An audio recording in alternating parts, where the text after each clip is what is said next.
covering Hot FM at 20. Your daily dose of non-stop entertainment. The heat is definitely on. Welcome to Zambia's hottest radio talk show, The Hot Seat, exclusive to Hot FM 87.7. Good morning. It's Thursday, the 29th of January, 2026, and I'd love to welcome you to Thursday's edition of the Hot Seat. We're live here in Lusaka on Hot FM 87.7, also live on Kwitu FM 93.3, that's our sister station, and Kanele FM in the Eastern Province. Also live on Baita FM in the Southern Province, live on KNC Radio in the Central Province, Radio Mano in the Northern Province. In Muchinga Province, we're live on Chete FM, that's 89.9 in Nakonde.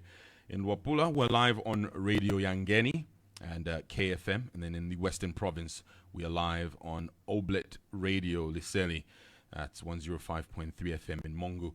And Mwandi Community Radio, that's 103.5 FM.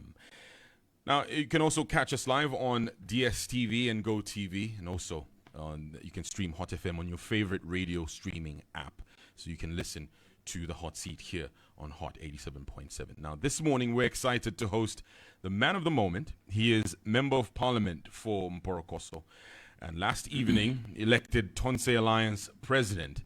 We have Honorable Brian Mundubile on the Hot Seat. Good morning, Mr. Mundubile, and welcome to the Hot Seat. Good morning to you. It's a good morning to all the listeners. All right. Well, my name is Chisha Muambe. I am your host.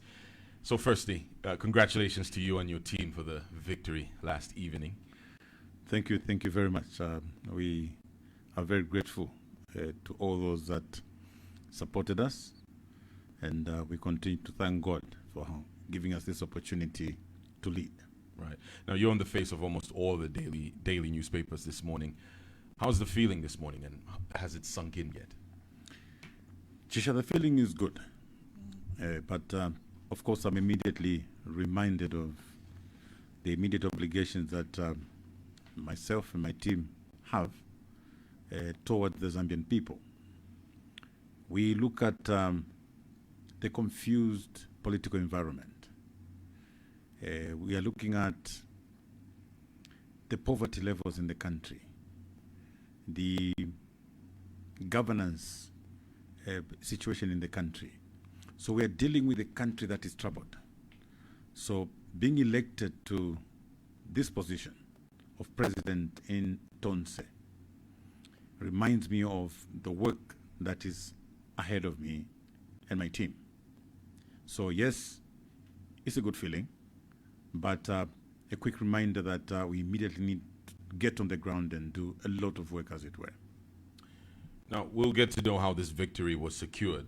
But as a politician, and given the circumstances that surround opposition politics in Zambia today, how does this make you feel personally, at a personal level? Like I said, Chisha, as a politician, I know that I'm a mayor delegate. This is about the Zambian people. The Zambian people are the ones that choose their leaders.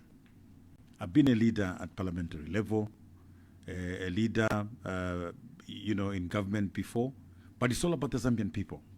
So the moment as a leader I understand it that it's not about me and it's not for me, but for that farmer who for many months was not paid the money for having supplied maize. It's about the patients who are going without medicines in hospitals, in rural areas, who, when they walk into these health facilities, they're only walking away with prescriptions. I have said this time and again, that policies or indeed leadership should be about being able to help the weak, the forgotten and the abandoned. So really, as you asked me, Chisha, how I feel personally, yes, it's an opportunity burdened with obligations.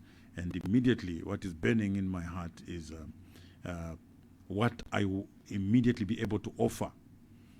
That Nakulumutenta Pankasa. How will I give a hope even between now and the time we're going into the elections. Yeah, so to answer your question, it's a very big opportunity, but it's burdened with obligations, and some of those obligations are the ones I've just highlighted. And you're ready for those obligations? I'm very ready for those obligations. Now, in your victory speech, you paid a glowing tribute to Apostle Professor Dan Pule for the role he played in getting the Tonse Alliance to this stage. Give us a sense of the work that Professor Pule put in. Yes, I think we all know that Professor Pule was the vice chairperson of the alliance at the time that President Dungu was the chairperson. He initially started as the chairperson. So when President Lungu joined, Apostle Pule became the vice chairperson.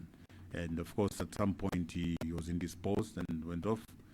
Yeah, so when he came back, he's been there. He's been at the helm of Tonse. I will not go into the confusion that has been there, but I think he has held on. He's provided direction, especially in the past couple of weeks.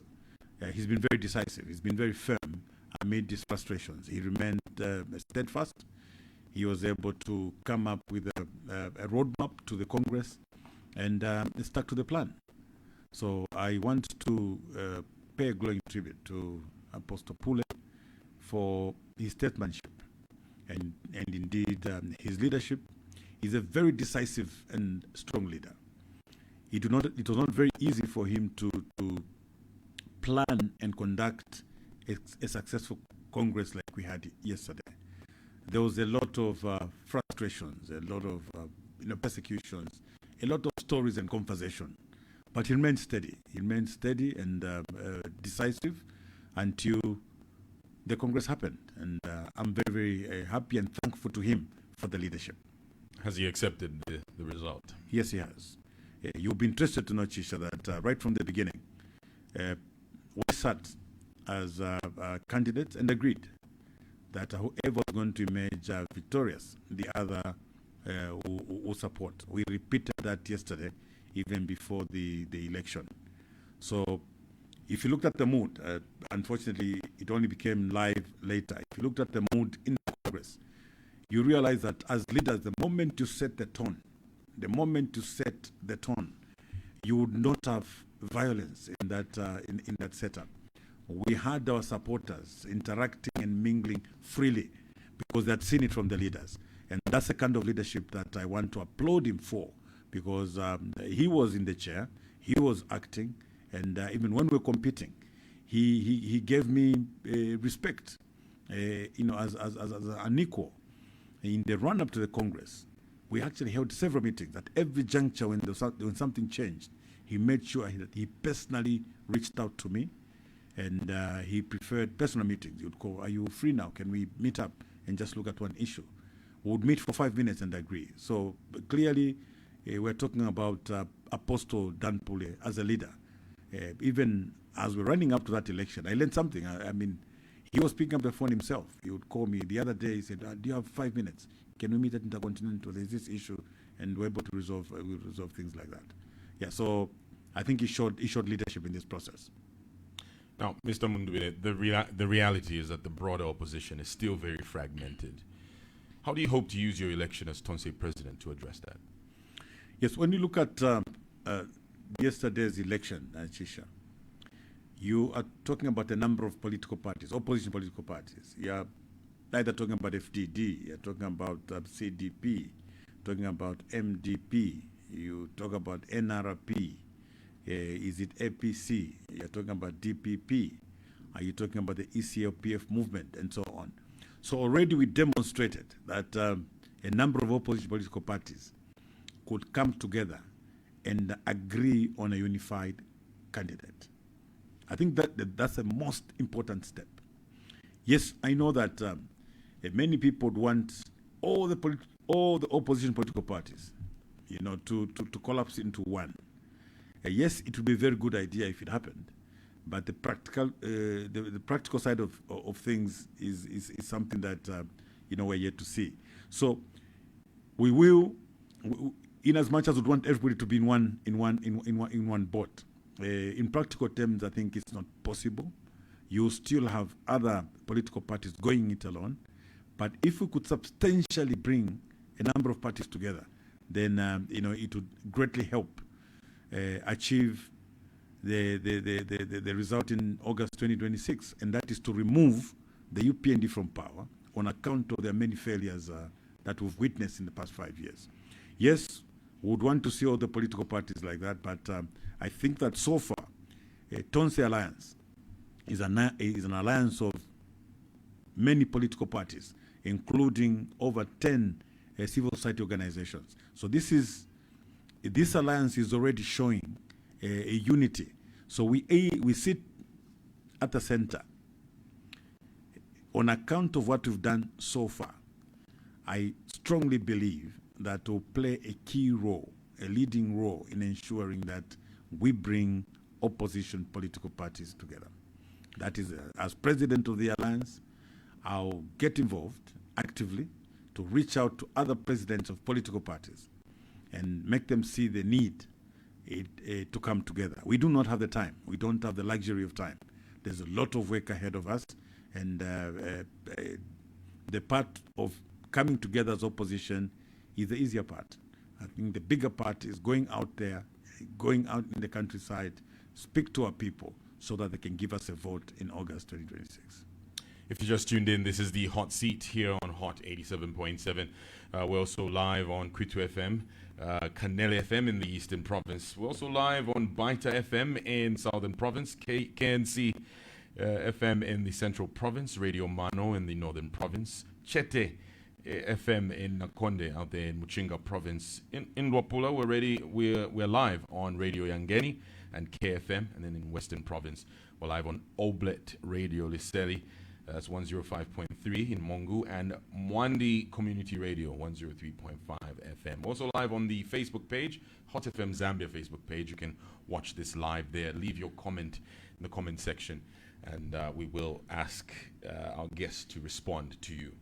Now, Mr. Mundubile, in your speech, you extended an olive branch to other opposition members, including the Patriotic Front and the civil society. How do you hope to achieve opposition unity? Yes, Jisha, like I've said before, I'll take an active role as president of the alliance to reach out to other opposition political parties, and including some of my colleagues in the PF, my fellow members of the PF. I know that there's been quite, some happenings within the party, but I want us to put all that behind. I'll take it upon myself to reach out to a number of colleagues, fellow leaders. Of course, some of them that, like Honorable Kafwaya. Honorable Kafwaya was a competitor, was my competitor in the presidential race within the PF. Yeah, I'm sure you see me with him like you did last night. I was supported by a lot of other senior members of the party, like Honorable Stephen Kampiongo, Honorable Davis Muila, Davis Chisopa. There were honorable MPs like Melesiana, Piri, Honorable Imano Tembo, Honorable Kapianga, Honorable Simumba, among others. So we want to come together. There's no time for differences. Yes, we may have differed in opinion previously, but I think time has come for us to unite and be able to give confidence to the Zambian people.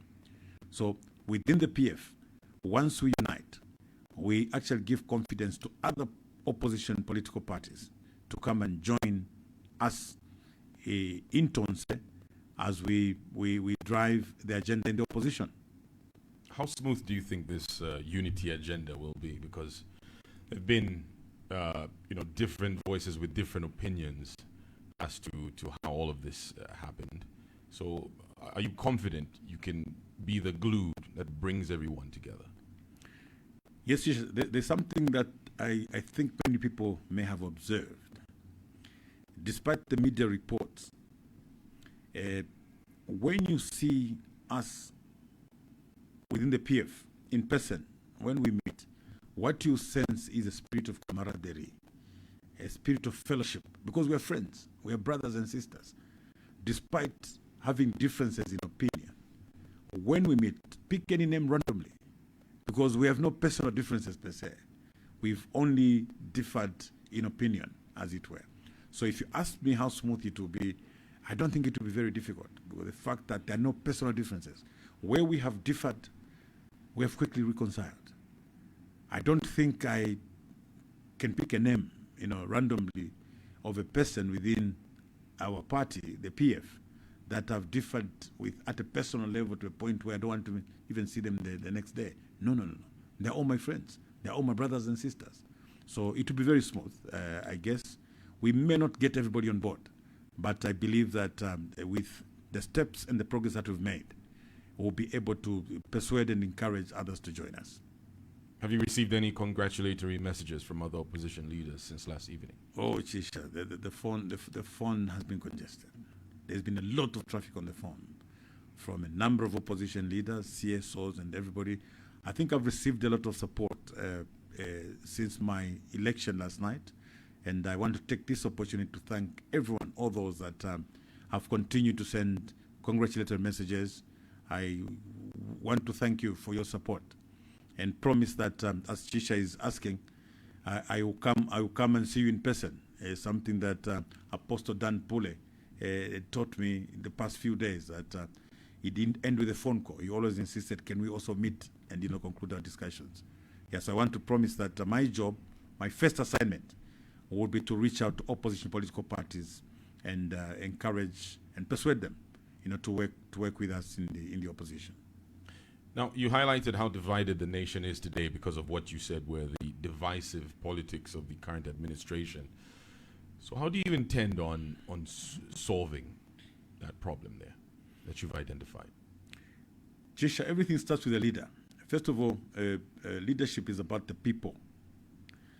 But a leader provides direction.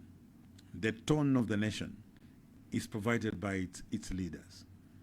So if a leader preaches division, the product, what you expect to see in that country, will be division.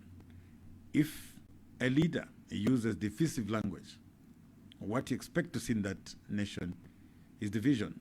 I gave you an example, Chisha, that just yesterday we demonstrated with Apostle Pule that you can compete for positions and remain civil. You can compete for positions as brothers and create an environment where even your supporters don't find it necessary to fight, because you, the leaders who are competing, have shown that fellowship. You have shown that spirit of camaraderie. And that's exactly what we demonstrated with Apostle Pule yesterday. So when you get to the country, if you have a leader who at every occasion, whenever he has a chance to go on the microphone, he'll be preaching to people maybe from a certain region to say, you have to vote for me, because if you don't vote for me, you will not be able to get into Lusaka. They'll continue beating you, they'll hack you, they'll all sorts of things. You go to one part of the country and say, give me 1 million votes only from here. Once you do that, then you are safe. That is already a division. President Hakainde Hichilema has been very divisive in his language. The reason why the country is divided today should be blamed squarely on President Hakainde Hichilema. He's been very divisive in his approach, in his language. So, as a leader, the first thing I will do is to change my language. Complete switch from divisive language to a language that will unite the Zambians. So it's very easy to talk about one Zambia, one nation. But in my case, it will be one Zambia, one nation indeed, not only in word. So the starting point is the leader, the language the leader uses. And secondly, there are a number of interventions, Chisha. If you go to our constitution, for instance, and specifically Article 259, it talks about appointments. It talks about the mandate. Once you're given the mandate and responsibility to make appointments, you shall do so taking into account regional diversity, gender, among others. That's a very, very important provision. And many people have actually got their eyes on that particular provision. So one way in which you divide the nation, Chisha, is through appointments to the civil service. So today, I would challenge anyone, take a list, random list of the last 500 appointments to key positions in government. You only draw one conclusion, that they've not been done in accordance with Article 259. So there's a way that you can bring about unity, using the law or indeed just your leadership. So you're saying President Hakainde Hichilema has divided the nation. How exactly has he done that? Because that's a very alarming statement. Some would look at that as very alarming. No, first of all, his language. President Hakainde's Hichilema's language, especially, and I'm not afraid to say, he's made very alarming statements whenever he visits a southern province. Last time he was saying that when if they don't, my brothers and sisters from southern province do not vote for him, then they'll continue beating them. Then they'll stop coming to Lusaka. None of us remembered a time when our brothers and sisters from southern province were not allowed to come into Lusaka. We don't remember a time when buses, maybe carrying passengers from a particular region, were attacked on account of the fact that it carried people from a particular region. So for the president to use those words, that's actually very divisive. So I actually went on radio and called upon the president to desist from using such language. I encourage the president that it's high time he used words or a language that would unite the country as opposed to dividing the country, as it were. Yes, so his approach and his language many a time has caused a lot of division in the country. Now, let's deal with the design and structure of the Tonse Alliance. So you are now the president after winning the vote. Who else is in this team? Yes, I'm at the helm of Tonse as the president of the alliance. Mm-hmm. The first vice president is State Council Chifumo Banda. The second vice president is Madame Exilda Mwenya. And then we have the Secretary General, Dr. Chris Zumani. And then there is a council of leaders. So you have a council of leaders, which ideally is like a cabinet of this alliance. So political parties have seats on the council of leaders.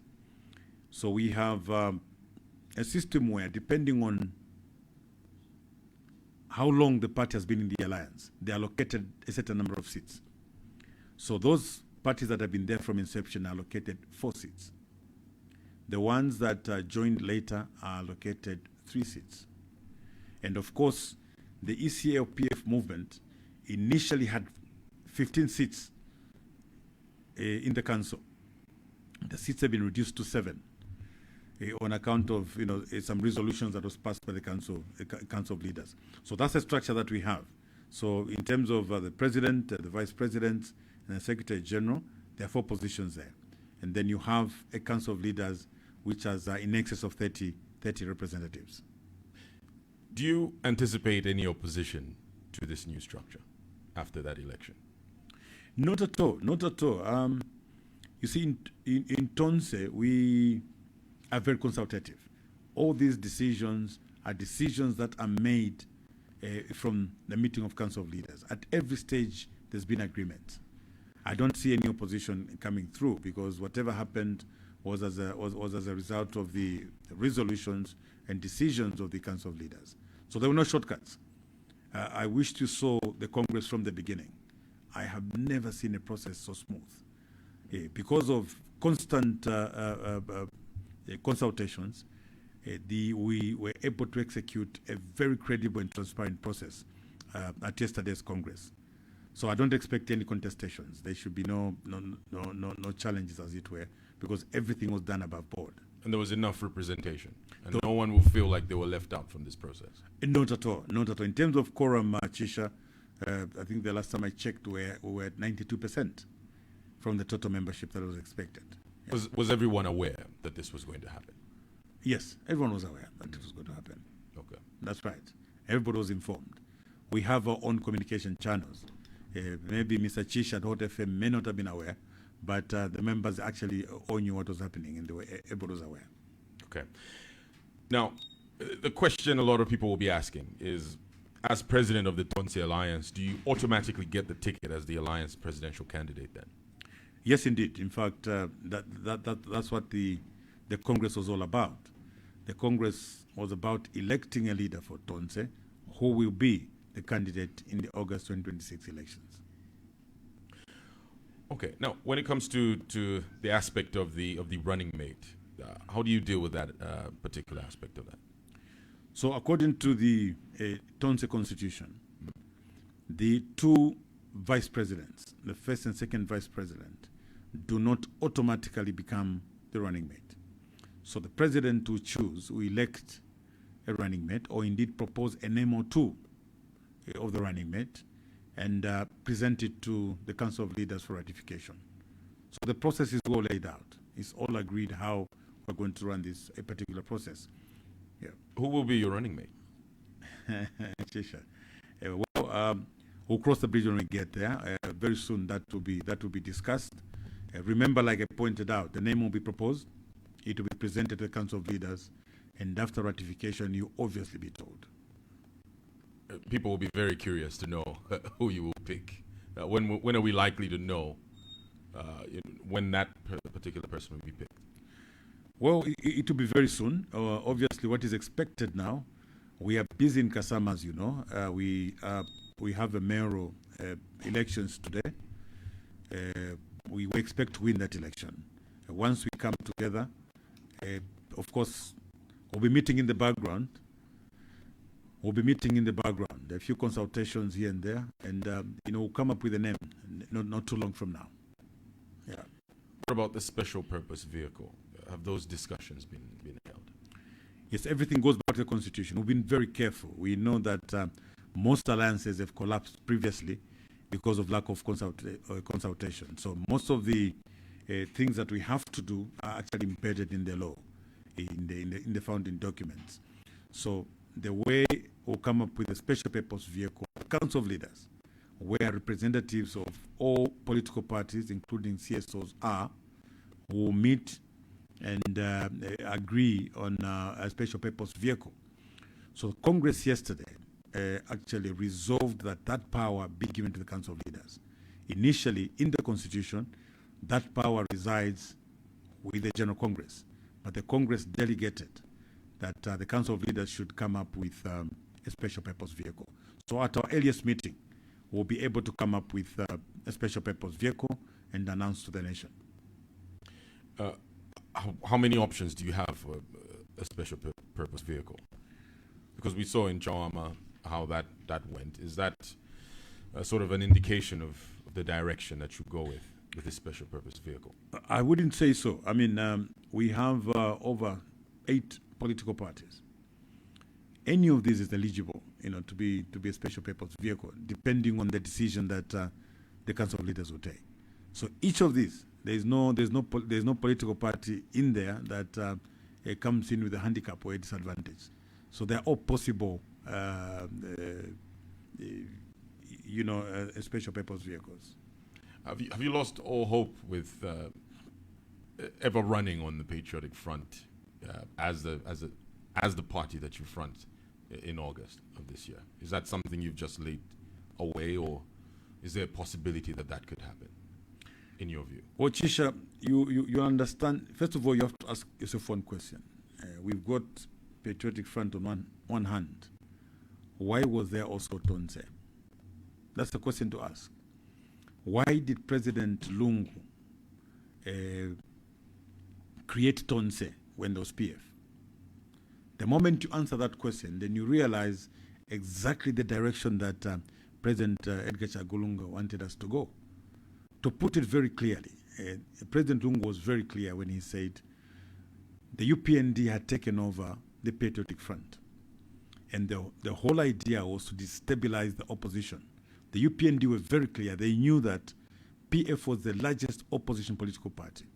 So they destabilized it so that they could control parliament and they could control the narrative in the opposition. So President Lungu immediately, came up with UKA. Of course, there was confusion in the United Kwacha Alliance, and later Tonse.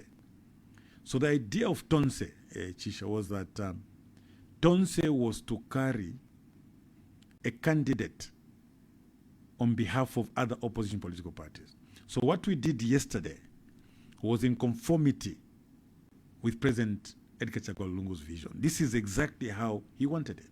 If you ask me how I know, I have been a leader in Tonse for about a year now, appointed by President Edgar Chagwa Lungu. You know that I've been a national chairperson for parliamentary affairs. So I was very close to the decision-making body. I was actually in the decision-making body of Tonse.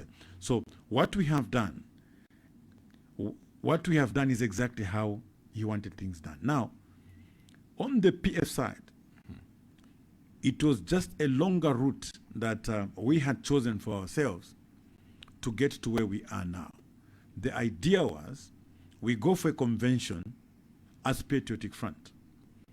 Once we choose a leader, from the PF, he automatically takes up chairmanship and presidency of Tonse.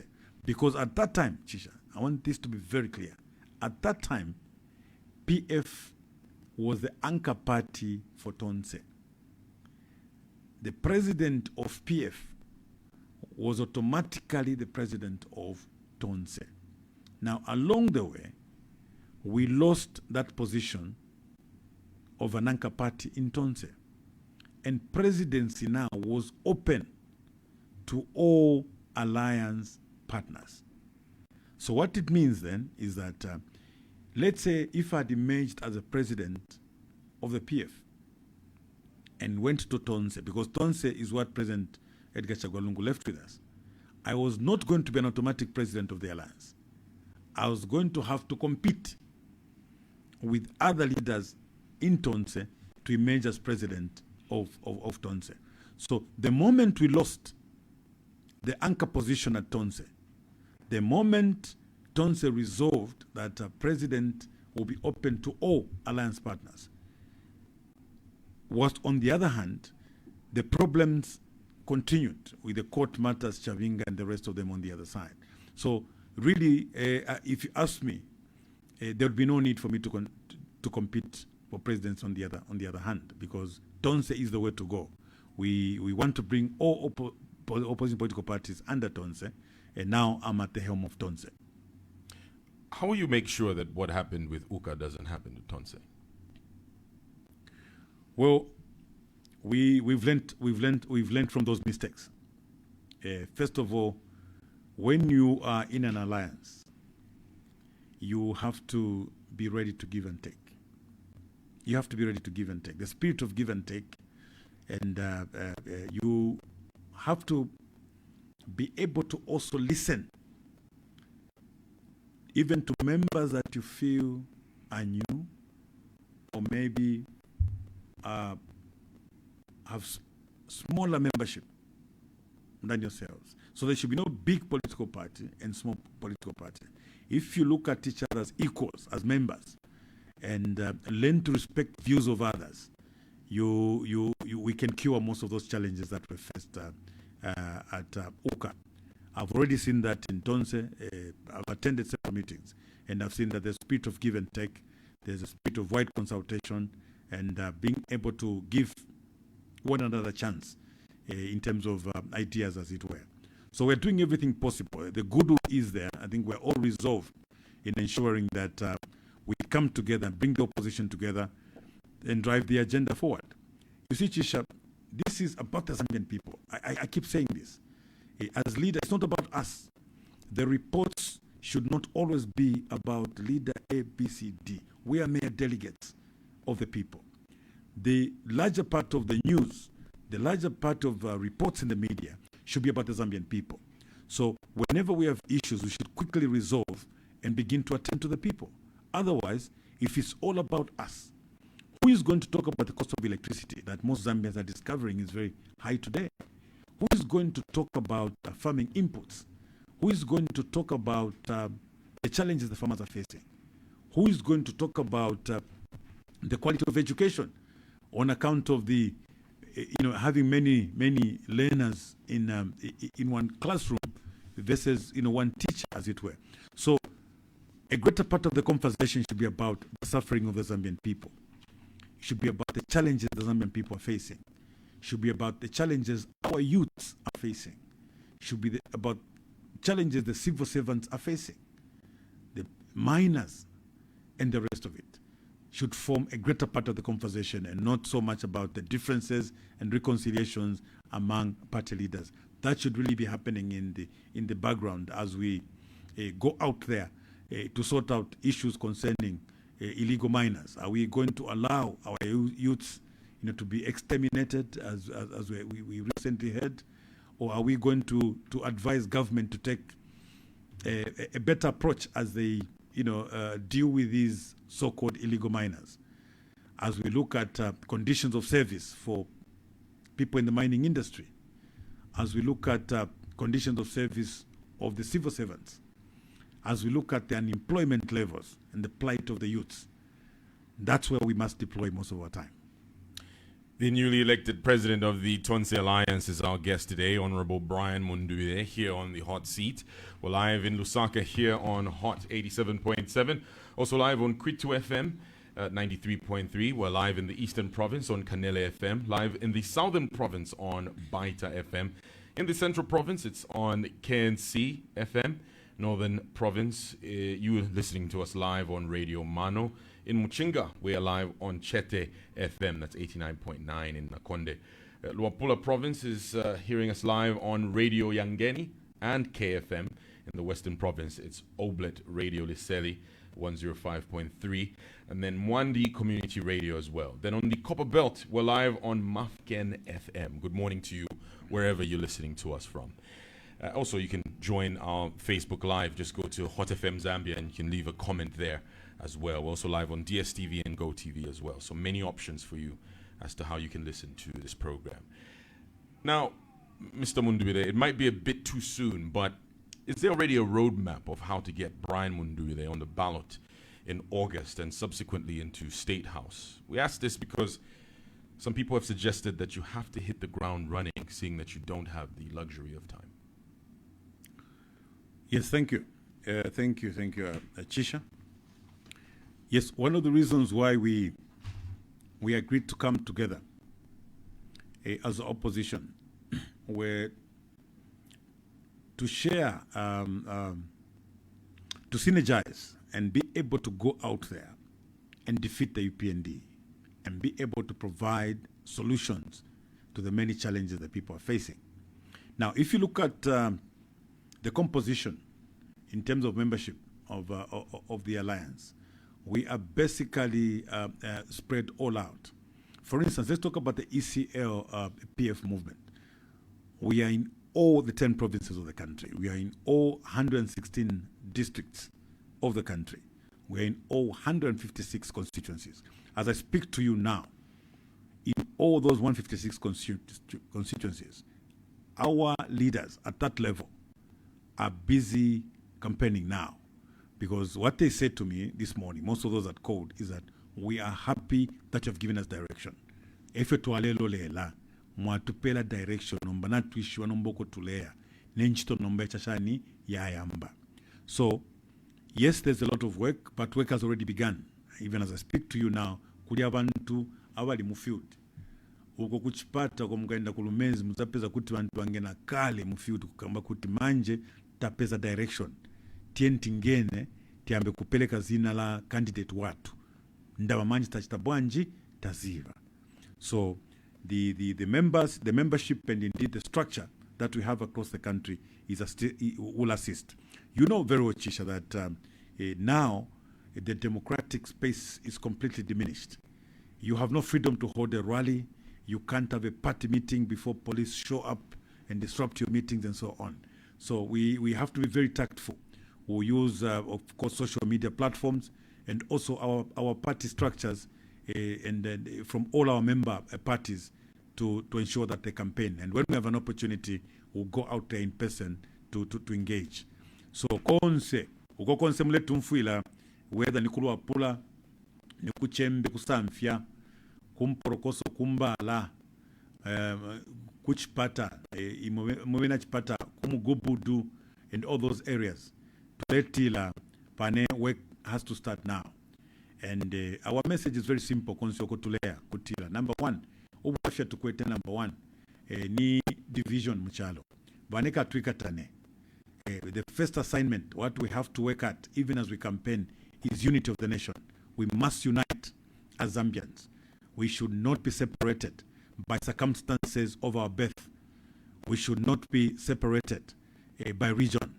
We must see each other as Zambians and not through tribe. This is one message that I continue to preach, that even the development that we yearn for will not come if we can't unite. So wherever you are, this journey has started. The Tonse Alliance train has taken off. But even as it starts, we are saying, can we hold hands as brothers and sisters? Let's look at each other as Zambians and not divided by tribe or indeed circumstances of our birth. Mr. Mundubile, the whole country is listening and watching this program. You've been elected to lead the Tonse Alliance. Most people would like to know, what's your national agenda or vision for Zambia? Number one, like I've said, is unity. We have to unite the nation. That is non-negotiable. There's no compromise to that. The one Zambia, one nation should be one Zambia, one nation, indeed, and not one Zambia, one nation in word. So that is number one. Number two, we look at eradication of poverty. Poverty eradication is the next most important item on the agenda. Now, if we look at those two to start with, the first one is fairly straightforward. It's something that we can achieve very easily. It's just up to the political will. We have to preach it and we have to practice it. If we talk about unity every day and practice unity, how do we do that? For instance, Chisha, if you were to be appointed as DC, you should be DC in Mongu. That's what Kaunda did. Kaunda made sure that civil servants were taken all over the country so that, one, they appreciated the culture of other regions, as it were. So it became very easy to coexist. And then secondly, he ensured that appointments into the civil service were done taking into account regional diversity, as it were. So dealing with the issue of unity, I think, is very straightforward. It's just the political will, which I already have. So that would be the easiest. The next one is poverty eradication. So we're looking at eradicating poverty, and we've come up with the concept of Nakulumutinta Pankasa. So Chisha Nakulumutinta, Nina Kulubantu, Oashalaeka abana bakubonse balifwa. But balishabe shukulu. So Nakulumutinta is old, retired, living in her last days, but looking after grandchildren. Enda fionse ukuya ku market in Pamakasa, ukuya ku clinic in Pamakasa, and fionse fya kufua ilisha. So in formulating policies, we must put Nakulumutinta Pankasa at the center. So if we're going to talk about investments in mining and our returns from our mining sector, I must be able to see Nakulumutinta Pankasa. How will she derive a benefit? Are we going to get enough money? Is our net benefit from the mining sector enough to trickle down to Nakulumutinta Pankasa? She has nothing to do with mining. She doesn't even live anywhere near a mine. Okay? But in her village, in Chishamwamba, Kumporokoso, the mine is in Solwezi. Is government going to collect enough taxes?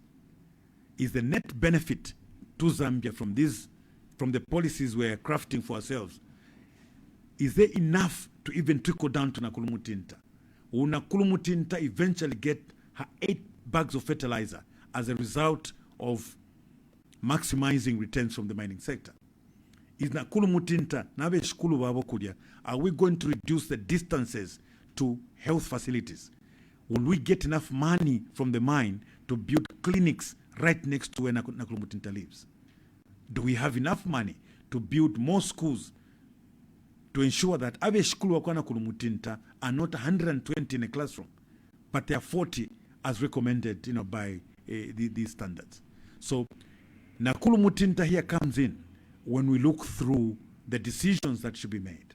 So poverty eradication, one, based on Nakulumutinta, and indeed unity of the nation are the things that I'll prioritize. Why should Zambians trust you to achieve these goals?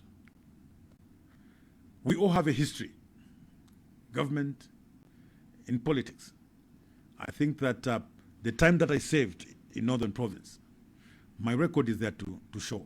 I would not want to bring it out myself. There's a lot of work that was done within that short period of time. So Zambians can trust me because I believe my word is my honor. When it comes to governance, there are certain things that are planned. Remember that you have, for instance, a 5-year plan, the National Development Plan. From that National Development Plan, you derive yearly plans. Your budget is actually extracted from the National Development Plan. So sometimes things don't work exactly as planned. So as a leader, I should quickly get back to the people and say to them that, look, in my planning, I thought that I would bring back the price of milling to 50 kwacha. I thought that fertilizer could be brought down to 250. I actually thought I could give you 8 bags, per farmer. And I thought the price of fuel can come down to 12 kwacha. I should be able to go back to the people and say, one, either the assumptions that I used were wrong, or I was simply inexperienced. I had no idea of what I was talking about. I'm now overwhelmed with that I found. Leaders must learn to own up, must be able to go back to the people and tell them to say, look, drop this expectation on account of 1 or 2 things that have happened. What to be able to achieve out of these 10 things that we promised you, we can only deliver 5. Zambians are very forgiving. They will say, okay, you know, Muntufi. After all, it was as a plan. It was something to do in the future, as it were. So if you ask me, Chisha, why Zambians should trust me? Zambians should trust me that I will always be there to tell them the truth. I'll tell them what is possible. When we make undertakings, we'll make promises based on the information that we have, based on maybe what the experts have advised. Given these circumstances, this we can do. But if anything changes, I'll be quick to get back to the people and make them adjust the expectation to align with what can be achieved in reality. Don't you think some people look at that as you failing? If you were to come back and say, whatever I said I'm going to do is not possible. So maybe, Chisha, that's the time when you have to choose between failing or being called a liar. You've got to choose. I don't know which one is easier. I think being called a liar is not a good thing. Okay? If you failed whilst trying and people can appreciate the effort, you are sitting in a better place than being called a liar. Somebody that just went out and said things that they didn't mean to do. So if you're labeled as a liar, pretty much people lose hope. There's no hope because they don't know what to believe. Every time you speak to someone, so from me, I want to say this, that you should trust me because there are 2 great men that once led the Patriotic Front. You must have been an ardent follower of Michael Chilufya Sata. Sata was very clear with what he did.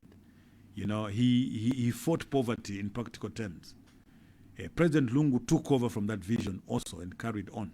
So some of us who were lieutenants, to these 2 leaders and followed them keenly, we know why the Patriotic Front as a party remains very strong. One was because of its ideologies of lifting people out of their poverty, taking practical steps and practical measures, as it were.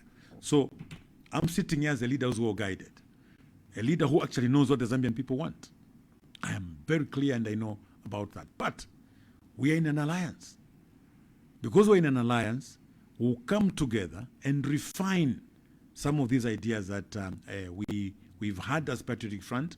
Now that we're in the Tonse Alliance, there are a few other finer brands that have come on board, who will be able to also look at some of the pitfalls, some of the errors and mistakes that they feel we made when we're in government, and make corrections so that what we give to the Zambian people are perfect and best solutions, as it were.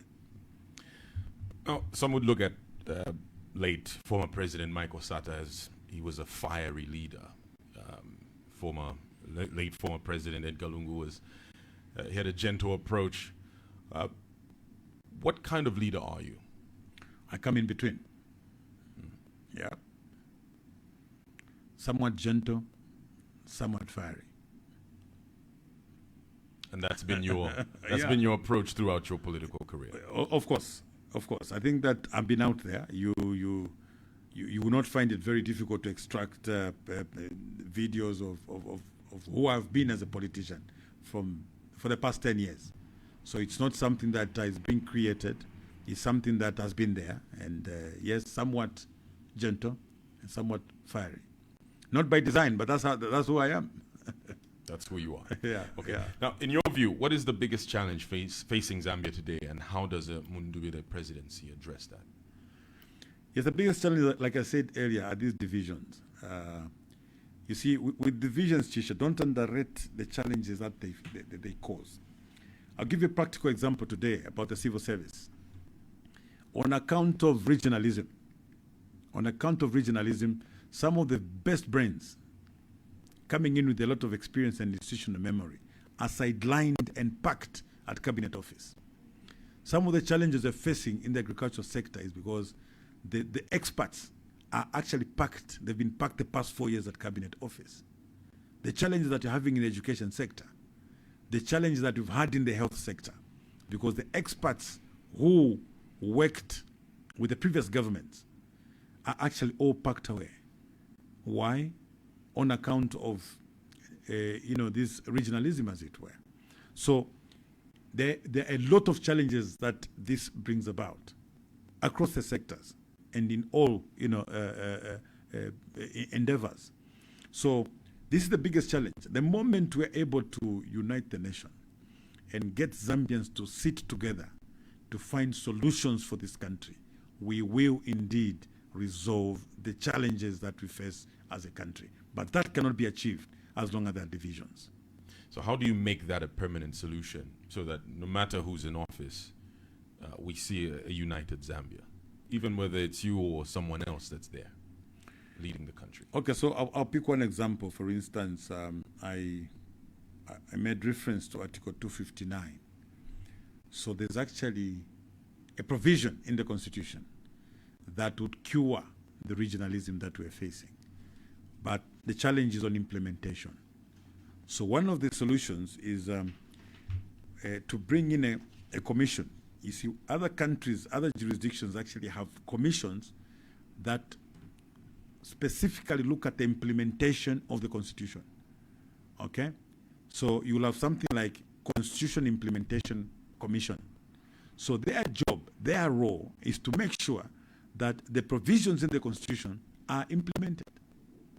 So if such a commission was in existence here today, President Hakainde Hichilema would have been visited several times by this commission to tell him that he's not implementing Article 259.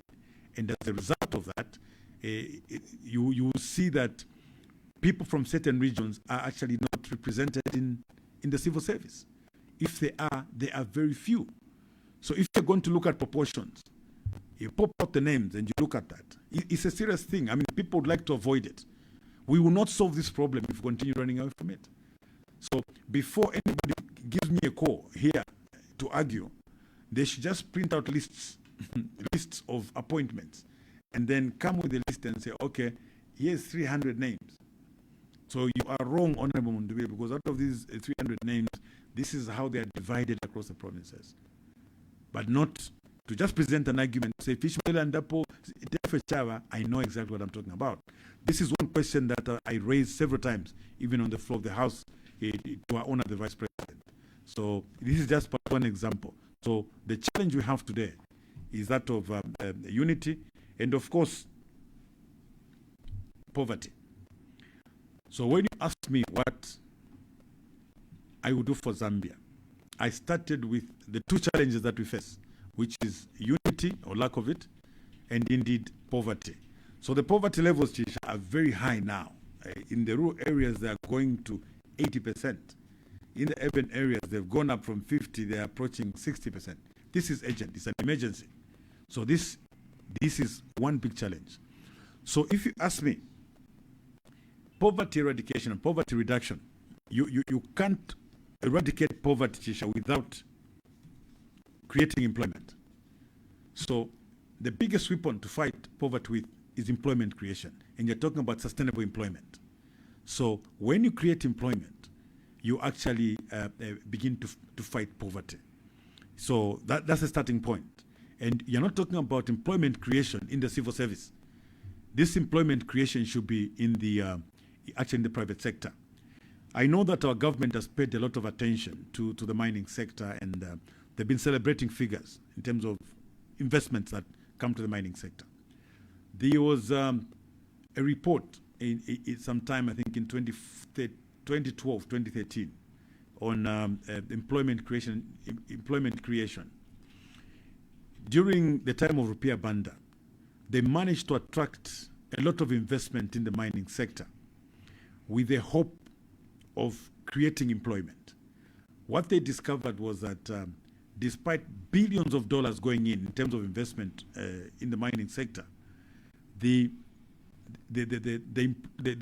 figures in terms of employment were very, very low. So they had it all wrong by inviting these investments in the mining sector, and the figures were huge. So the government then believed that they're going to create employment. It was discovered that mainly, in that sort of investment, there's a lot of investment in machinery. You find one piece of equipment that costs $2 million, only needs one operator, a lady that operates it. So really the investment figures not correspond to the employment figures, as it were. So as we target employment creation, we must look at sectors that are going to employ a number of our people. And the agricultural sector is one such a sector. We've got to look at sectors like that and sectors like tourism and many others. So I think in answering your question, these are two big challenges. One, poverty, and two, divisions in the country. These are the two that we'll have to tackle.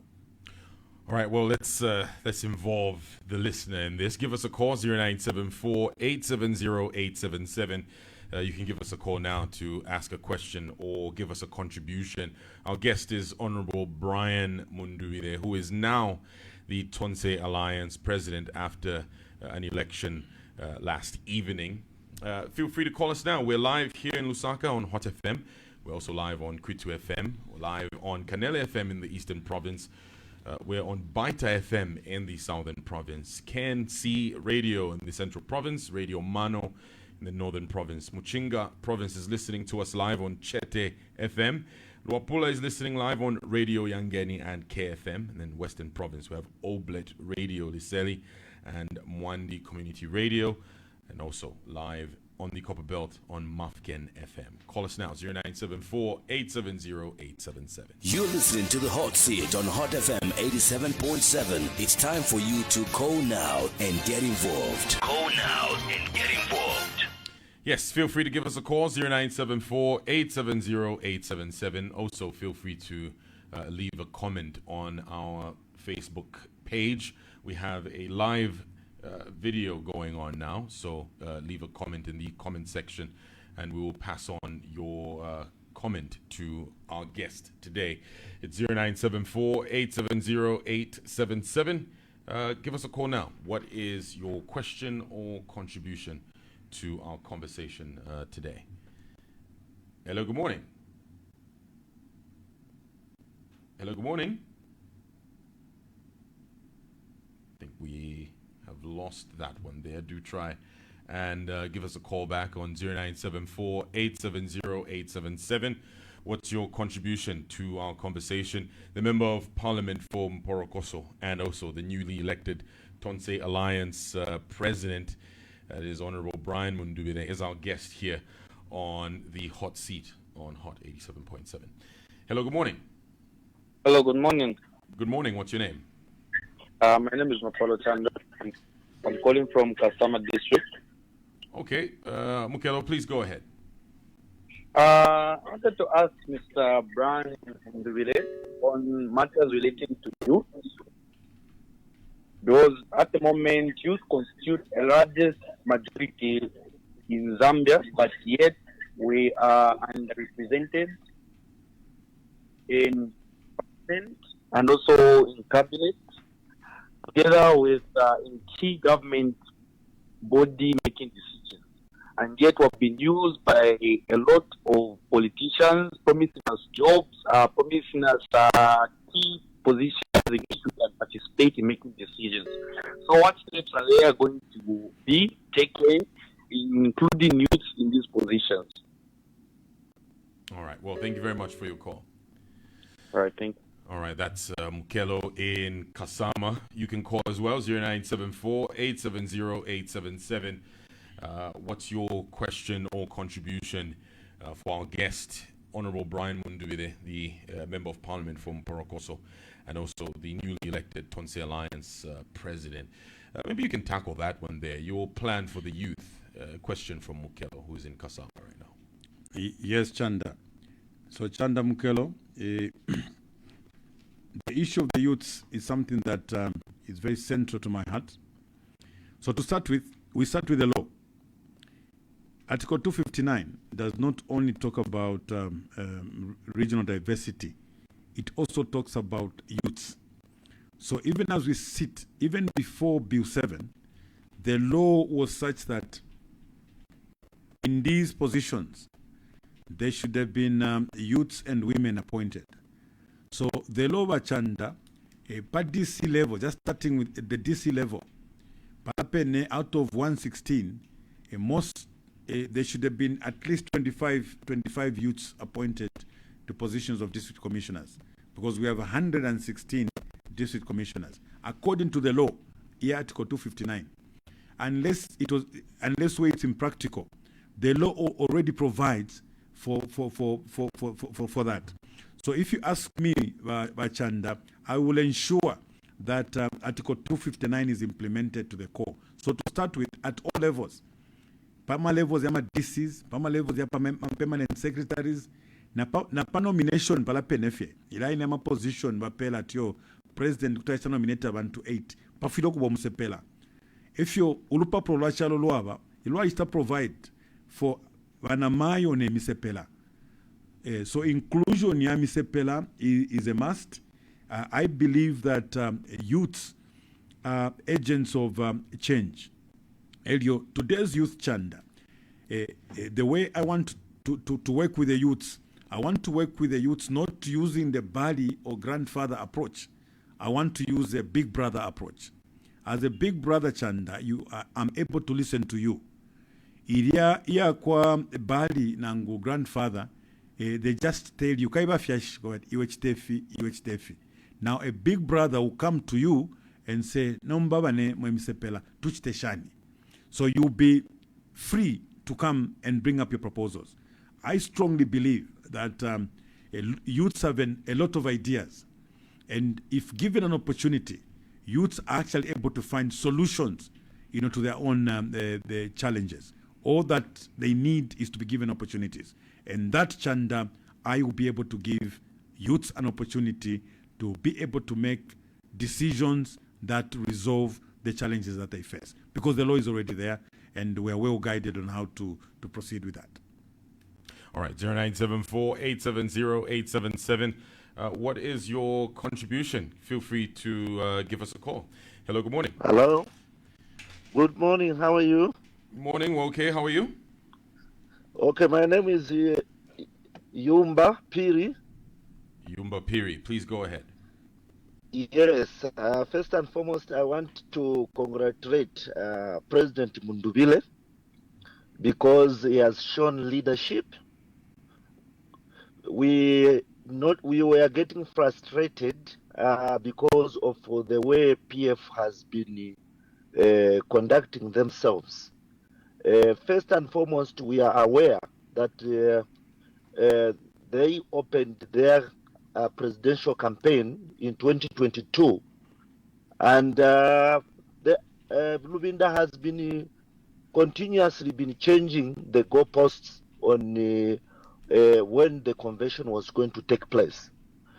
The last one being the one that we got through the social media on 29th November, where after that meeting, again, we saw him suspending people who were for the convention. So I think President Mundubile, you have done very well to come out and be able to take leadership. The leadership that you have in your party, PF, it is not going to take Zambians anywhere, because we have seen that one of the acting president, your acting president has declared that he is not going to accept anyone to lead because he's the most experienced leader. So what convention are you talking about as PF that you are going to have, when in fact you have already, the one who is already acting has said he is not going to have anyone taking up that position. So I think President Mundubile, you now, it is your time now to work with Tonse so that you can identify a political party that you are going to use. Forget about PF now, because you have PF in the heart. We know that Chawinga has the papers, and you have the people. As the people on the ground, we are going to go with you.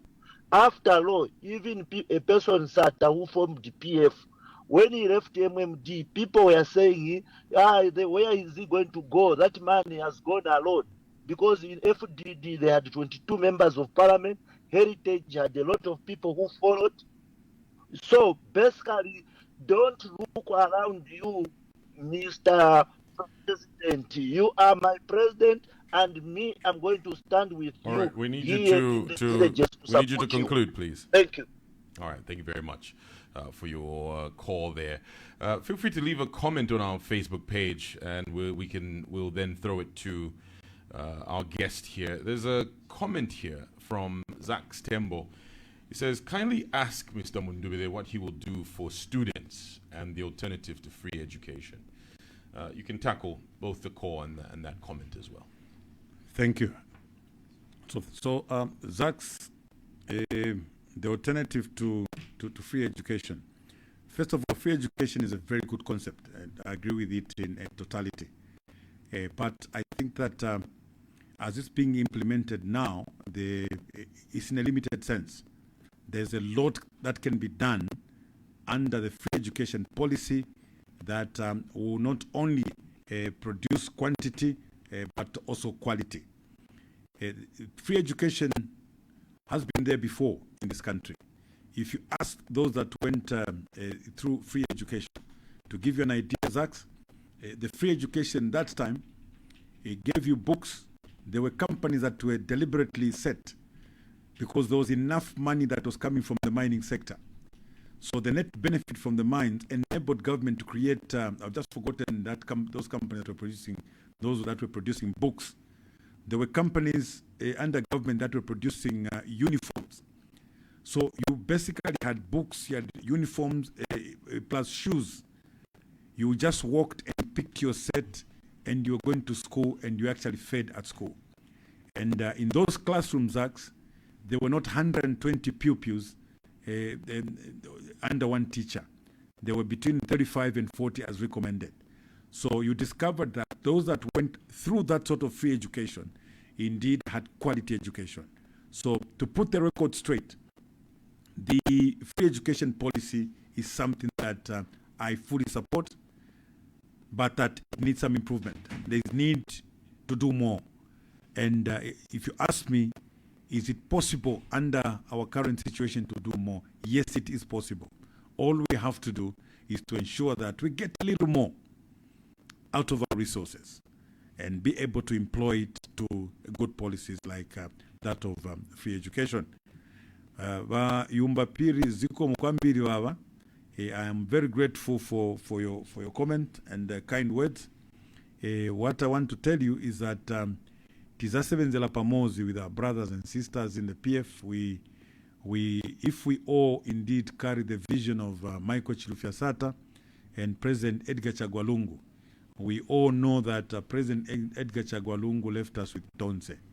And the reason he left us with Tonse was that UPND panapo kachipane cha PF. From the court judgment yesterday, court ruling yesterday in Kabwe, it confirms what President Edgar Chagwa Lungu feared. Banaziba ba President Kuti bazamba kushita mingalato makoti mailo bachitadjani the other day in injunction and so on. That is why Walungu wanatisila Tonse pakuti ise Tonse tinkale mkati moja. Tikangala mkati moja, then we should provide opposition to the current government, and when the elections come in August, we must win that election and begin to provide a new leadership to the Zambian people. All right, give us a call, 0974-870-877. Call us now, give us your contribution. Remember, we're live on Hot FM and and Kwitu FM rather in Lusaka. We're live in the Eastern Province on Kanele FM, Southern Province live on Baita FM, Central Province we're live on KNC Radio, Northern Province we're live on Radio Mano, Chete FM, that's in Muchinga Province, live there as well. Also live on Radio Yangeni in Wapula Province and KFM. In Western Province we're live on Oblet Radio Liseli and Mwandi Community Radio. Also live on the Copper Belt on Mafken FM. Give us a call on 0974-870-877. We have a message from our Facebook feed. Mickey DeSanders asks, Sir, what's your policy on mining and energy, plus ensuring the indigenization of the economy?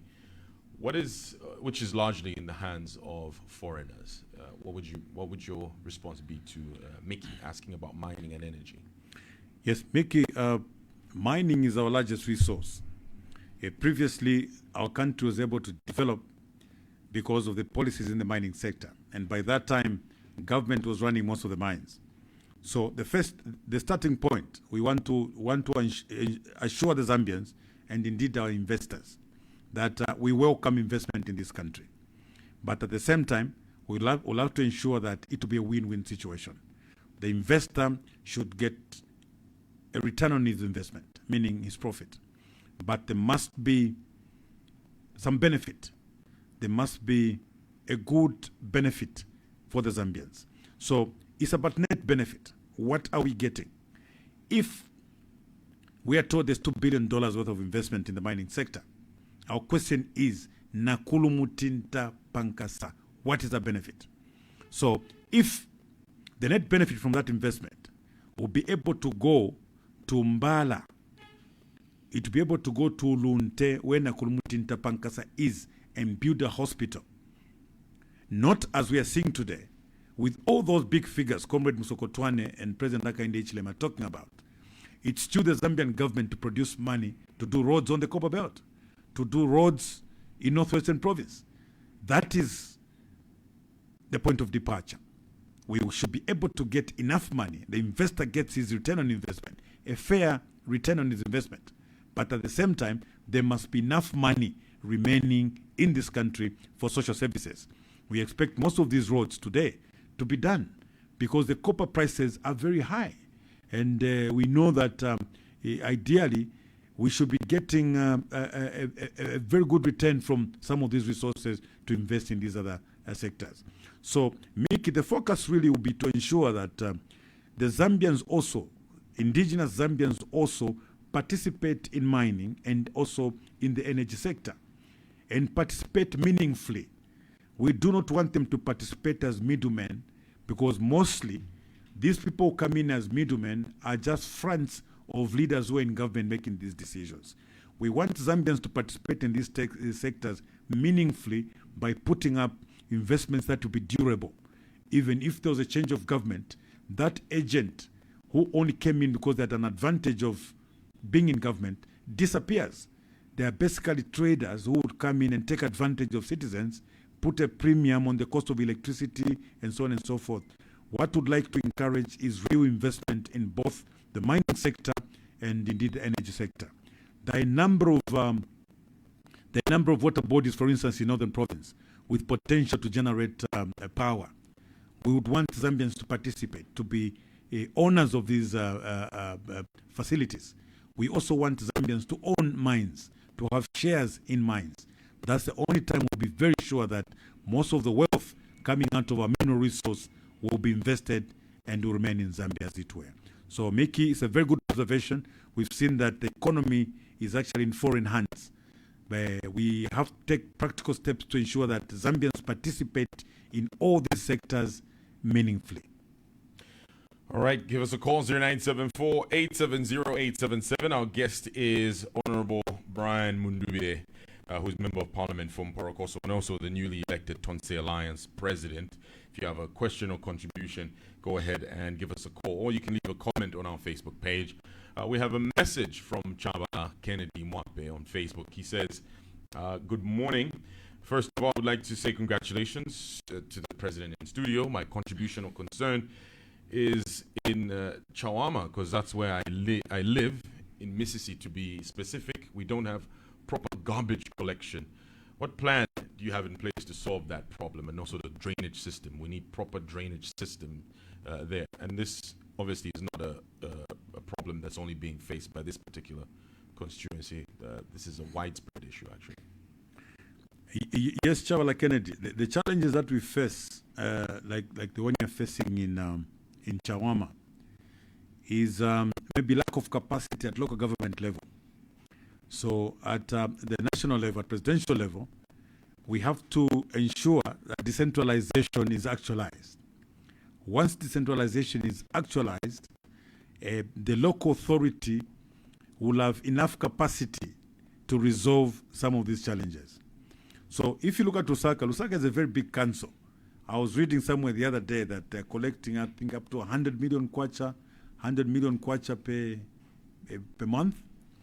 So with that sort of capacity, and you get the right human resource, and you allow them to operate, most of these councils are actually disturbed by politicians, because the ministers and the other leaders in government interfere with the proper functioning of these councils. So to answer your question, Kennedy, that's purely a matter that can be managed at local government level when they are given enough room to function properly. You look at the situation in Kanyama, it's been there for a very long time. Mrs. George Compound, Nakonsioko. Those challenges have to be planned for, have to be budgeted for. Now, you don't leave it up to the national level, to be budgeted at the national level. At local government level, those challenges will be resolved. But when they're elevated to a central government level, then they're just on the list of many other challenges. So in this particular case, once you fully decentralized, local government to move in, they'll be more effective in areas like Chawama, areas like Misisi, Kanyama, and many other areas. So the problem that is being faced in Misisi is being faced in many other areas. So instead of just going into Chawama to try and resolve that, we have to capacitate the council. We have to ensure that the councils have enough power and enough room. I provide the political will to allow them to work independently as a council to resolve some of these challenges. I have a question from Boyd, and his question is around cadreism. Now, we know this was one of the reasons that people went and voted the Patriotic Front out in 2021. How will you handle that this time around? To start with, by way of brief background, after we lost elections, there was President Edgar Chagwalungu sanctioned a post-mortem. So people went around the country to find out why we lost the 2021 elections. The president then was very concerned. He looked at what his government had done in terms of development, what his government had done in the areas of agriculture, in the areas of energy, in the areas of health, areas of education. He simply said, look, I think we fared well in all these areas, but why did we lose elections? So the responses that came from that report pointed to the fact that cadreism was rife in most of these areas. And citizens simply said no to cadarism. So as a result of that report, we took a position as a party. Which position I take as an individual, which position I will take on behalf of the alliance. There is no room for violence. There will be no cadarism. There will be no violence. I know that today the UPND government would like to come and say they've brought about peace. And yet every election, just in Kasama 3 days ago, somebody was hacked. Yesterday, people were hacked. And they will come, the president will come and say, we have ended cadarism and we've ended violence. So our way of ending cadarism will not be similar to that of the UPND. Because for them, ending cadarism is where, as long as the one who has been brutalized is not UPND, then they've ended cadarism. Other political parties can be brutalized. Other parties can be beaten up and harassed. It's not cadarism. It can only be cadarism if people from their political party are the ones that have been brutalized. In our case, when we're saying zero cadarism and zero violence, we mean just that.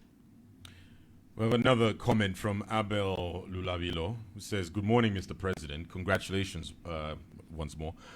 My question is, are you ready to call your brother Makebi Zulu and Greyford Monday to work with you? Lulavilo, what's his name? Yeah, Abel Lulavilo. Abel Lulavilo. Yes, Abel. Thank you for that. Makebi and Monde are my brothers. Behind the scenes, Abel. If you ask me when was the last time you saw Makebi, I was with him 2 days ago. So we normally meet. We can't always be on camera when we're meeting and discussing. So yes, as I said earlier, I'm going to reach out to many of my brothers within the PF and outside the PF to persuade them and encourage them that they come on board so that we can work together. So Makebi Zulu and Greyford Monday are among those brothers that I'm going to engage. You're very correct, Abo. Thomas is asking, what are your plans for the small businessman and woman, especially those who have skills but don't have enough capital? What's your solution for Zambian citizens like that? Yes, Thomas. Thomas, you and I share a background. You know, I can say something about myself with small businesses. I've a lot of passion for small businesses because I started my business that way. So I also understand the many challenges small businesses face. So there are two things, basically, Thomas, that small businesses face. One is that of finance. The second one are opportunities. So these two have got to be addressed together to be able to help small businesses. Let's start, for instance, with I always go to the mining sector because this is where most of the money for Zambia is.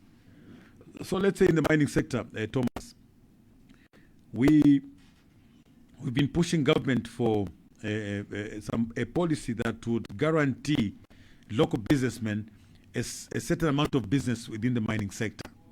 And I think at the last meeting they agreed on 25%. Now we want to embed this in the law. Actually, under my government, we will push for 40%. So what that means, Chisha, is that if there is $5 billion worth of business per year in the mining sector, $2 billion will be reserved for the Zambian people. Now, the moment you do that, Thomas, we have resolved one problem because you have some guaranteed business in the mining sector.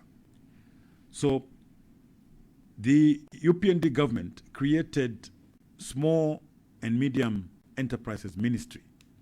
A very good idea that I can tell you, a brilliant idea at that. But what they didn't do was to go to the end. They should have gone to the end to create banks, a bank that takes care of specifically small and medium enterprises, a bank that would take care of farmers as it were. So the idea really is, if you look at even the PF manifesto, these are some of the things that we tackled.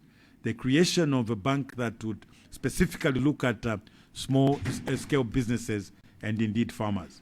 So the first thing we'll do, Thomas, to answer your question generally, is to ensure that we create opportunities and then be very deliberate, but creating financial institutions These are the institutions actually which are supposed to be even holding the CDF money. That's a bank that's supposed to be holding the CDF money, because as a government you're being deliberate about building small businesses. When you talk about empowerment, Chisha, empowerment is not giving business to a person who can get business anywhere. You know what I mean? They can go to Botswana, they can go to Namibia and do. When you want to empower people, you have to be deliberate. You are being very deliberate. If I want to empower Thomas, I should know that Thomas has no access to finance and has no business opportunities. So these are the two things government has to resolve. Then we'll talk about empowerment. Yes. Okay. Well, we're coming to a close now. This is the month end of January, and it means we have about 6 months to go before the general election. Is that sufficient time for you and your team to mount a serious challenge? Yes, I think it is. Where we are, Chisha, is that the Zambian people are decided. They are decided that there's going to be a change of government. And they're not doing that out of malice. They're doing that out of the failures that the UPND government has recorded. So it's been failure in the energy sector, failure in the agricultural sector, failure in the health sector, failure in the mining sector, failure in the governance system of the country, as it were. So there is no sector today that the UPND government can come up with to show their successes. So because of that and the high poverty levels that we're experiencing today, the Zambians have made up their minds. As a matter of fact, when President Hakainde Hichilema and my dear brother, fellow counsel, Mlambo Haimbe, I saw him in an interview. There's no opposition. No opposition where? They forgot that the actual opposition are the Zambian people. So what the Zambians demonstrated in Chawama was that even when they could not discern where the leadership was at the time, the Zambians themselves, coming together as an opposition, could make a decision that would change this country. So in this particular regard, I believe we still have enough time, because the failures by the UPND are well documented, are well known by the Zambian people. They are looking for a leadership that is going to prioritize the plight of the Zambians. It's about the Zambian people. We have to look at the suffering of the Zambian people. If I ask you, Chisha, what's a government there for? A government is there not to be posting figures of how much they've grown reserves whilst the citizens wallow in poverty. A government is not there to be posting on their Facebook pages how they have reduced inflation when there's no impact that reduction causes on the ground. So they are not there to talk about debt restructuring, and yet the poverty levels keep on going up. So a government is there to resolve challenges that the Zambian people face. Like the gentleman in Chawama was saying, he asked a question. So there's supposed to be a government to resolve that particular problem. Okay? So Uyu Chavala Kennedy, he's concerned. Because as far as he's concerned, when you go to Chawama, you go to Misisi, you go to Kanyama, they can't see presence of government in all these areas. When you go and see farmers dying and collapsing on queues waiting for their money, the people there can't see government. So these are the same people that are going to vote in August 2026. And these are the people that have made up their minds to remove the UPND. So what we come with at Tonse is to provide that leadership that will look out for that poor woman, will look out for that poor man, will look out for the youths and see how best we can create employment for them, that will look out and speak for the civil servants, those that are in holding positions for the past 4 years, those that have been sidelined, and generally even those that are in employment today. What sort of life are they leading? So to answer the question that I ask you, government is there to resolve problems that the people face. So when a government is upset, when a government can't be felt when the citizens need it the most, that government must be removed. So we have enough time. Work starts now. We're talking to our structures right across the country that we need not search any longer. A leader has emerged out of a credible and transparent election. able to provide leadership for the rest of the opposition leaders, going out to encourage them to work together. So even for our Council of Elders, I want to thank them for the efforts that they have made, in trying to bring opposing political parties together. And I'm saying to them that we are at a point now where all we need to do is come to Tonse, let us work with Tonse and be able to mount a very serious and united opposition come August 2026. Mwebe na Zambia. Intungulushi mwale fuaya, abe na Zambia bene, ukupicha muntungulushenu mutonse na basala. Mwebe na Chipata, mwebe na Lumezi, mwebe na Lundazi. Wabululu bandiko bene Pumulo Zulu. Wabululu bandiko bene Rafa. Munali kufuna msogoleri, munali kukamba kuti timpase direction. Tinankala mailo mkawe mnamvelela, tinankala ku conference, ku congress ya sanka kuti Brian Muntayala Mundubile ankale president wa alliance. Chamenti nacho manja hapa, endani kuma farmers, endani ku banchito ba government, endani ku mayouths na bantu wonse kubauza kuti nchito ya badwa, nchito ya yamba manje. Tisebenzele pamozi, tipeleke message ku bantu kuti time ikabwela, ijantawi ikabwela mu August, tinisebenzele pamozi, tikemo Tonse alliance mu government, tiambe kutandizela ma farmers, tiambe kutandizela banchito, naona kuti vipatala vatu, vina mankwala, maschools yatu, ya kulilako, bana ba skulu bachepe mu classroom, maticha bavutika maningi. Ayo magranti amene wapasa mu skulu mu ya chepesa ya 25,000 na kufika pena ngusiyafika. So it's a free education tikamba kuti ilibwino, but implementation I think is something that has to be looked at. It has to be looked at by ensuring that both the learners and the teachers are working in a conducive environment and are working comfortably. Thank you very much. All right. Well, Honorable Brian Mundubile, congratulations once again for being elected president of the Tonse Alliance. Thank you so much for joining us today. Chisha, thank you very much. I look forward to coming again. All right, sure. Well, this has been the Hot Seat here on Hot 87.7. We've been live on Kwitu FM as well here in Lusaka, live on Kanele FM in the Eastern Province, Baita FM in the Southern Province, KNC FM in the Central Province, Radio Mano in the Northern Province, in Muchinga it's Chete FM, Radio Yangeni in Wapula, and also KFM as well out there. And Western Province, we've been live on Oblet Radio Liseli and Mwandi Community Radio, and on the Copper Belt, we've been live on Mafken FM. Thank you so much for listening. Also for watching on our Facebook page, that's Hot FM Zambia. Also listening through DSTV and Go TV and any radio streaming app. My name is Chisha Mwambe. I've been your host. Thank you very much for listening. Look out for the next edition of The Hot Seat next week on Tuesday. Stay tuned to Hot 87.7. We're like your favorite series.